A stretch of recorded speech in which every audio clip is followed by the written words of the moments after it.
Anna Brigadere, Dievs daba darbs. Tēli. Neviens nezina, kā tas gadījies, bet Anneli var sasaukt kopā. Vai tā ir grāmata vai veca avīze, nomests pudeļu papīrs vai sadzeltējus papīra strēmele, uzlipināta gar aizsargu logu. Anneli saliek burtu pie burta, sasauc kopā un iznāk vārds – ak, to brīnumu! Un kā vārds tā turpat ir arī tēls. Tik brīnišķi rādās tas, kā nemaz nav.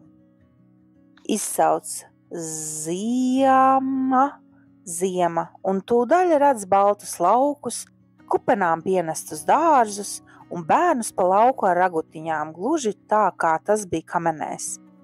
Bet, kad izlasa puķes, tad tā ir krāšņā kaltiņu pļāva dzelteni sarkana no gundagām un skābenēm. Izsauc saule, un tūlīt viņa stāv dzirkstoši balta, pār akas liepa pakāpusies, un dedzina sarkanu istabas galu. Kā vārdu izsauc jauns brīnums. Tāda ir jaukā, neapnicīgā rotaļa, ko nu prot Annele. Bet dažbrīd Annelē bēdu reize. Izsauc vārdu, bet tas paliek mēms, grozi kā gribi. Prasīs mātei, ja vaļas tā pasaka, ja nevaļa, Annele dabūn īsu tiesu. Tas tev nav jāzina. Ja visu gribēsi zināt, paliksi ātri veca. Veca? Par to nu būtu maza bēda. Nu, lai ir. Un kas tas ir veca? Un kā viņa var palikt veca? Tas būs pēc 1000 gadiem, kad mācēs visus vārdus un pratīs visus darbus. Bet cik ilgi tā staigās, smaga ar neziņu kā pielījusi vārpa, kad māte nesaka iespietās pašas lielās radumeitas, kas sēd klēts priekšā lāpa maisus un svelk kā puisis. Annele notupstas, radumeitai tuvu klāt, uzstutē elkoņus uz ceļgaliem un skatās kādu laiku, kā lielā adata zibēdama skraida pa lāpāmiem diegiem. Teikt vai neteikt, Annele pārliek. Ar radumeitu Annele ir tā uz pusrata. Dažreiz gribētos viņai ticēt, bet dažreiz tā ir tik ēverģēlīga, ka Annele nevar izprast, kāpēc lielie viņu tāpat nenorāju neapsauc kā Anneli nerātnās reizēs. Tāpēc viņa kādu laiku arī šaubās. Bet tad jau ir izsprucis vārds kā nesaķerams putns. Kas tas ir? Cilājies! Lāpāmā adata apstājas, svilpe notrūkst, pelēki zilas acis pazipsnī. Cilājies! Kas tas ir? Cilājies! Kas tas ir? Jā! To tu gribi zināt? Jā. Vai tu proti lekt? Jā. Nu tad palēkā, tad tu cilāsies. Annele padomā un papurina galvu. Tas neiznāk. Kas neiznāk? Tur vēl citi vārdi klāt. Ak, dvēsele. Dvēsele, radu meita iesmēs pilnā kaklā. Ak, tu sisenis tāds, kur tu ņēmi tādus vārdus? Dvēsle. Jā, kas tas ir par vārdu? Pasaki. Ak, lai šim to pasaku tādam ķēmam, pa priekš pasaki man, kur tu ņēmi tādu vārdu? Grāmatā stāv. Kādā grāmatā? Lielajā. Lielajā grāmatā? Kā tu to zini? Nu, es tak redzēju. Rādi šurp grāmatu, radu meita pavēl īsi un ātri. Annele ietek kā irbulis istabā pēc grāmatas, uz mazā skapīša, kur tā ar vien stāvēja, grāmatas vairs nav. Viņa uzkāpus pār vecāku gultas līkstīm piestiprinātā plauktā. Annelei jātaisa trepes un jākāpj pakaļ. Pa priekš krēslu, uz tā ķeblīti, tad gulta. Gultas virsī ir tik nodevīgi grimstoši, kā izkurtējis sniegs pavasarī. Kad Annele savēļ pikā abus baltos galvgalas pilvenus un saliek vienu uz otra, dabūn pamatu zem kājām. Sniegt nu varētu asi šķautnāji no grāmatas stūri, kas izliecis pār plaukta malu, bet paņemt nevar. Annele strādā kādu laiku vaigi sviedros, ar pirkstgaliem urubdam, ar visu prātu aicinādama. nepacietīga, tvīgdama, un panākums ir tik piepešs, kā lavīna. Grāmata noveļas gar Anneles deguna galu baltajos spilvenos, un tad ar visiem spilveniem un izbijušos Anneli uz klona. Bet nekas ļauns nav noticis nevienai ne otrai. Kad grāmata rokā, Annele liek laukā kā zibenis. Bez radumeitas palīdzības viņa uzšķir vietu un pirkstu pa burtu vagām vadīdama lasa. Cilājies āk, dvēsele mīļā. Skaļi smiedamās radumeita izrauja Annelei grāmatu, un to everģēlīgi vicinādama kliedz pa visiem vējiem. Ļaudis, vai dzirdat sanākat, tas spoks māk lasīt? Annelei nodreba sirds. Kad tik nu tāda kliekšana būtu uz labu? Un tā jau ir, ka nav viss uz labu. Radumeita izbaida Anneles māti un veco Amaļu, kas turpat dārzā plūc lapas. Kas tur ir ar to meiteni? Amaļa jautā stingri izsliedamās taisni. Viņa sauc grāmatā, nākat klausaties. Ko tu smejies, trakā, vai Dieva vārds smejams? Vecā Amaļa tūlīt pamet savu darbu un nāk ārā no dārza un dusmīgi izrauja radumeitai grāmatu, to no visām pusēm apskatīdama, vai tā ir bijusi grēcīgās rokās vai nē. Jā, ir bijusi. Amaļa, kas ir lielās kalpu sievas Blicenes mātes māte, ir visu piedzīvojusi pasaulē, bet to vēl ne, ka tik maz bērns kā Annele varētu būt tik vīzdegunīgs un ņemt un ķēmoties ar Dieva vārdu grāmatu, no kuras pūš tik stiprs gars, ka var appūst pat tādu nosūnojušu kāršu rozi kā Amaļa, kur nu vēl ne tītenīti Anneli.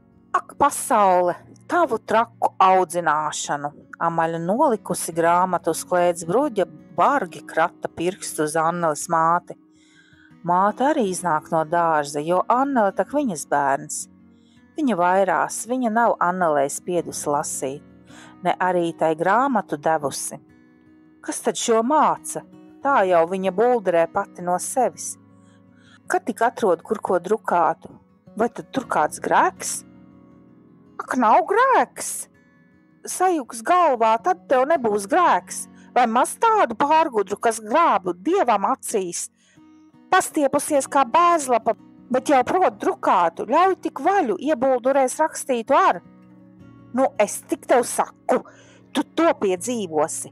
Un ieraudzījama, ka Annele pa to starpu atkal paņēmusi grāmatu, Amaļa pārsērt ar stingru pavēli. Ņem nost grāmatu! Uz pēdām ņemt nost! Noglabāt! Annele tur grāmatu kā zobos iekodus. Tā mana! Redzat, nu?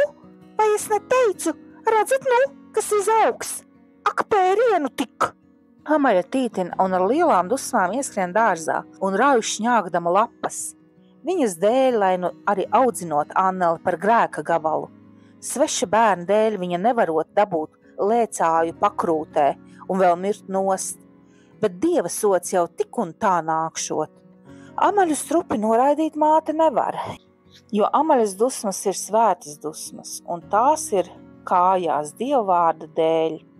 Ja Annele sodāma, viņa jāsoda, likums skaidrs, bet vai tas, ka Annele var sasaukt grāmatā, ir vaina vai nevaina, tas mātei arī nav skaidrs. Sāks Anneli noklaušanāt, tad izrādīsies, kas tev vēlēja ņemt grāmatu.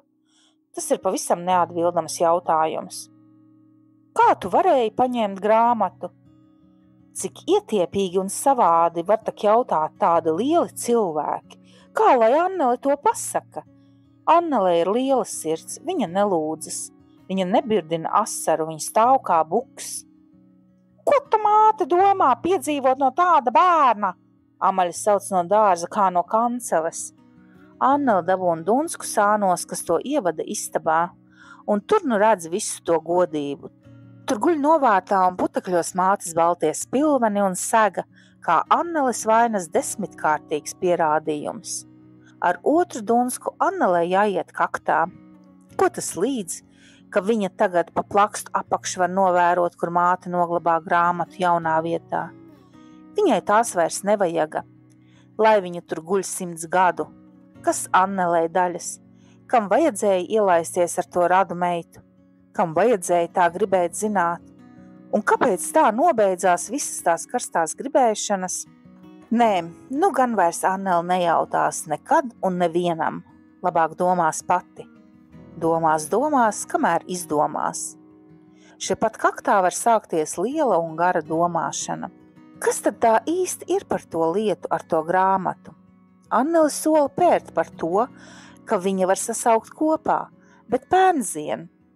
Kamenēs ģedenes Kristapeli pēra par to, ka tas nevarēja sasaukt kopā. Nevarēja un nevarēja.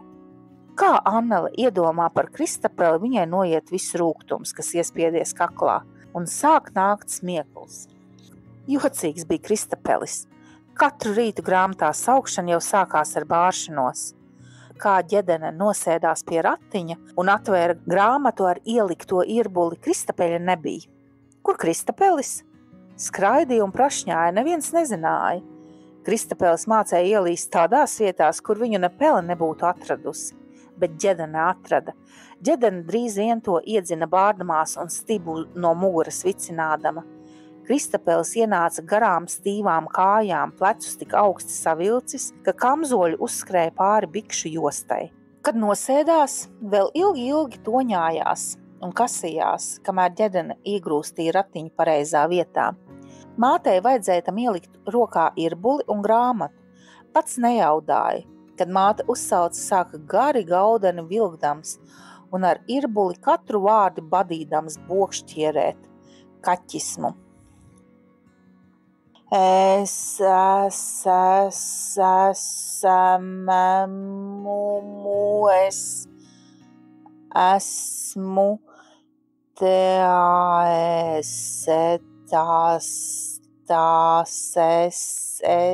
esmu tas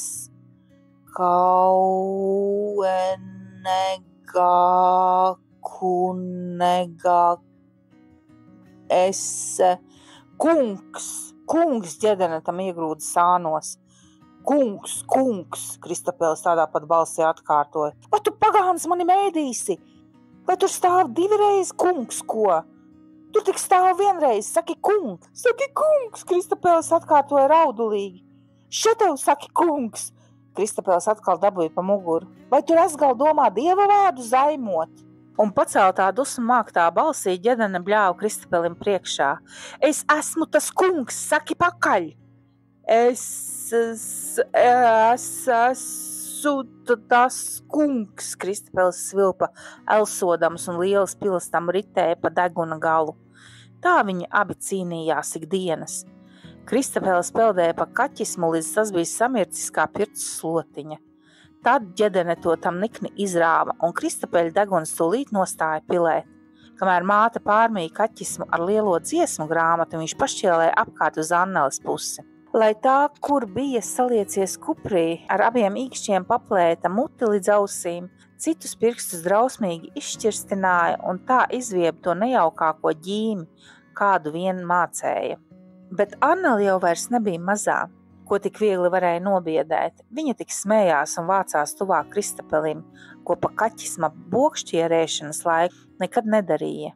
Dziesmu grāmata tai patika, bet kaķismas nepatika. Dziesmu grāmata jau Kristapelim bija izieta cauri. Viņš to tik atsauca un Annele arī viņā bija kā mājās, jo kopš sniegs bija uzkritis, Kristapelis to sauca dienu no dienas. Visas dziesmas, kuras Kristapelis sauca, iegāja arī Anneles galvā. Kad saucējiem kāds grūts vārds samisās, Annele tūmā maisīdamās palīdzēja atminēt, un tas aizslīdēja viegli gar ģedenes uzmanību, mazliet dūcošā ratiņa iežūžot. Par to Kristapelis atdarīja labu. Kad dabūja notvert grāmatu ārpus saucamā laika, tad varen gudrs un lielīgs izrādīja Annelei visus tās noslēpumus. To stingros gā un kā, to vīzdegunīgo hā un tos mīkšķaulīšus eņas un eļes, tos niknos ešas un čā un visus citus viņu brāļus un māsas.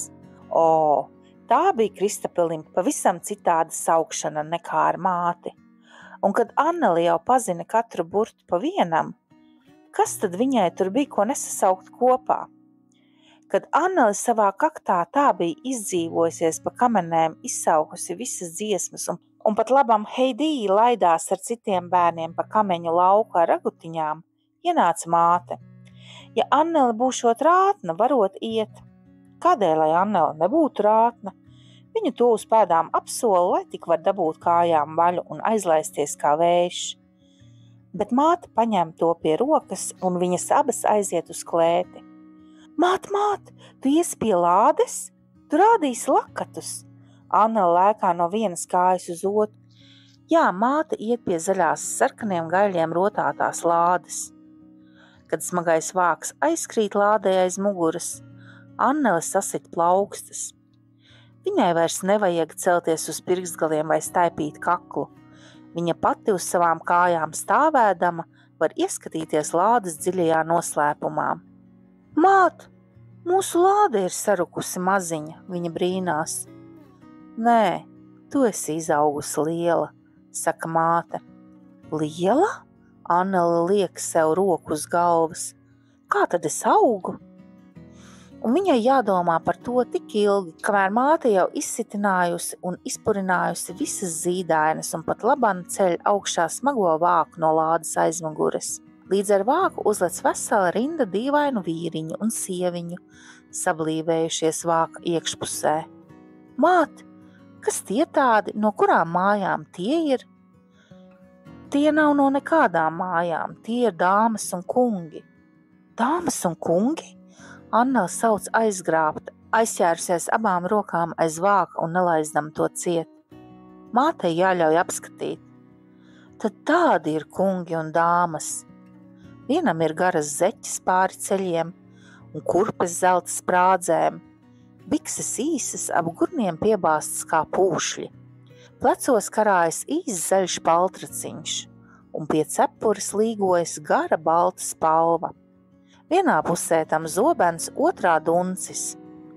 Viņš stāv lepni uzskrūlētām ūsām, vienu roku iespiedzis sānos, otru uz zobena spala un skatās taisni uz Anneli.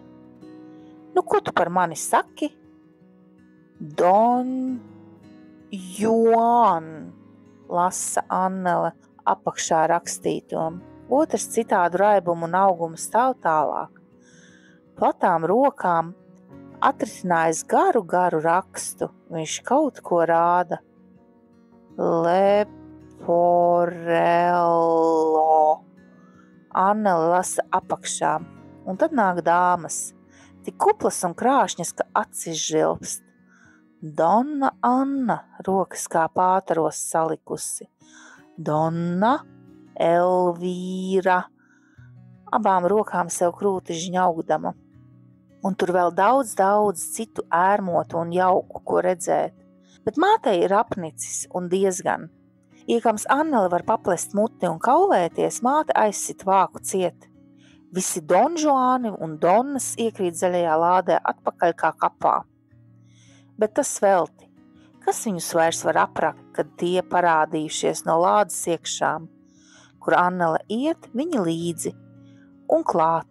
Aiziet uz savu lielo ciekuru pili Mežamalē, kur Annelē visāda labierīcība ar dārziem, kūtīm, istabām, lieliem ganāmiem pulkiem, un viņi visur maisās pa pulku. No kurām mājām jūs esat? Annele droši uzprasa. Mēs no lielajām cilvēku mājām, viņi pateica sīkām balstiņām, un lepni nemaz dāmas un kungi dara visu, ko vien liek Annele. Donna Anna un Donna Elvīra saceļ savus zīdes svārkus un iet slaugt govis. Leporello iet sēt rijas un Don Juans jāja pieguļām. Paskat, kā nozib vien viņa baltā spalva gar pirts vītoliem. Bet, kad Annele taisa dzīres, tad tik ir ko redzēt. Tad sabrauc ciekuru pilī nevien viesi no zaļās lādes, bet arī mātes un tēva radi un radu radi. Bērnu tad ir kā skudru un kungu un dāma tāds lēviņš, ka nav vairs ciekuru pilī telpu un viņi jāgrūž pa logiem ārā. Bet ļaunā viņa neņem. Turpat ir bezgalīga pļava, kur visi polīši ir prinči, bet Smilgas un Puķas Daļas princeses. Tur var izieties un izdzīvoties pēc patikas, visādās rotaļās un spēlēs, lai arī cik augsts un smalks kungs un cik lepna dāma, kurš būtu. Tā tas iet caur vasaru, bet, kad tuvojas ziema ar lielajiem saliem un puteņiem, Annele ievācas ar saviem tēliem kādā klusā istabas kaktā. Un viņai netrūks ne nieka, jo tā izpleš savas fantāzijas zelta audu un iegūsta tajā visu pasauli. Bet tad nāk kāds tumšs rīts, un Annelē pamostoties liekas, ka kāds viņas plakstus būtu aizlipinājis ar vasku un rokas un kājas ar pinekļiem piesaistījis pie gultas. Kad ar varu atpleš acis, redz, visos kaktos sagūlusi melna migla, un lūk no viņas izkāp Don Juans ar savu garo spalvu, Leporello, Donna Elvīra un daudzi citi. Raibin raips, jukdami viens caur otru kā mākoņēnas, izstiepjas gari kā diegi, platām izpūstām sejām, paliek par drausmīgiem ķēmiem, mācas virsū, aizspiesdami acis, gulstas uz pašiem vākiem, krīt kā blāķi uz krūtīm, karstu svelmi dvašodami un elpu žņaugdami. Māt! Māt!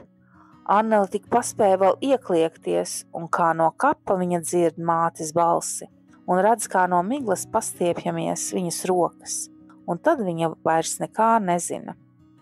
Ilgi Annele ir tēlu varā, kas to pa tumšiem tāliem labirintiem grib izvilināt līdz savai ēnu valstībai. Un tikai pēc garām maldu nedēļām atmiņa pa smalku, baltu zīda pavedienu to atved atpakaļ gaismā. Un tad jau svilpo strazdi, ir atkal jurģi un gājēji aun kājas uz jaunu dzīves gaitu.